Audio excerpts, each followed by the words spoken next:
we are ready. Tell us your name and where you're from. 我叫炳芬，从 My name is Bing Fen, and this is the story of how I went from worshipping many gods to just one.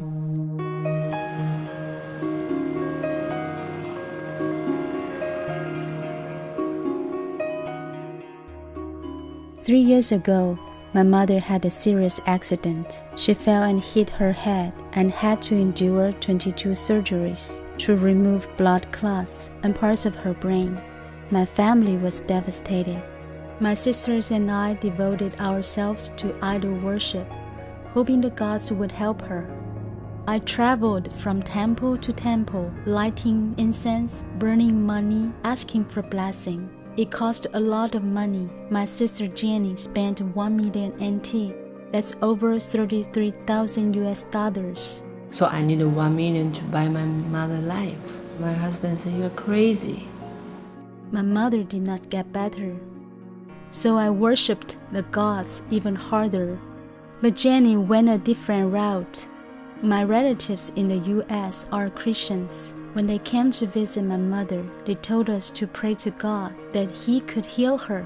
So Jenny went to the prayer meeting at the church and even read the Bible. I decided myself immediately, I want to become Christian. Soon people from the church were visiting and praying for my mom, and she actually started to get better. Because of all this, 2 of my sisters eventually got baptized, and my mom even became a Christian. I couldn't believe it. We had always been so devout in worshiping the gods. And now that everyone had stopped, I needed to worship them much more. But I became very depressed and sick. I was 33, but a doctor told me I had the body of a 70-year-old. I couldn't go anywhere. I couldn't work. I could barely get out of bed. I thought I was going to die.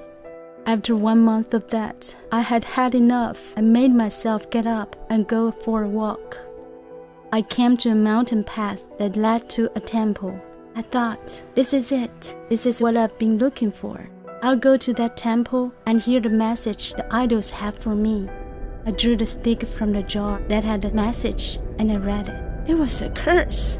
Those idols that I had risked my life to come worship had given me the most lousy, awful message possible. I was just asking for grace. I was just asking for mercy. Is that too much to ask? I had given everything to the gods, but they gave me a death sentence. I was furious and told the gods, I don't want you anymore. I knew who I needed to turn to. Ever since she became a Christian, my sister Jenny had been totally different. I wanted what she had. I asked her what I needed to do. I talked to her. I said, in your body you have so many demons. They want to take you away. I knew she was right. The next morning, we met a pastor and his wife at a church, and for 2 hours we prayed. I cried out to God, Father, help me. I can't do this anymore. And after those 2 hours, I was delivered. I was healed. And I trusted Jesus as my Savior. God took me by the hand. He didn't leave me. And now I worship the one true God.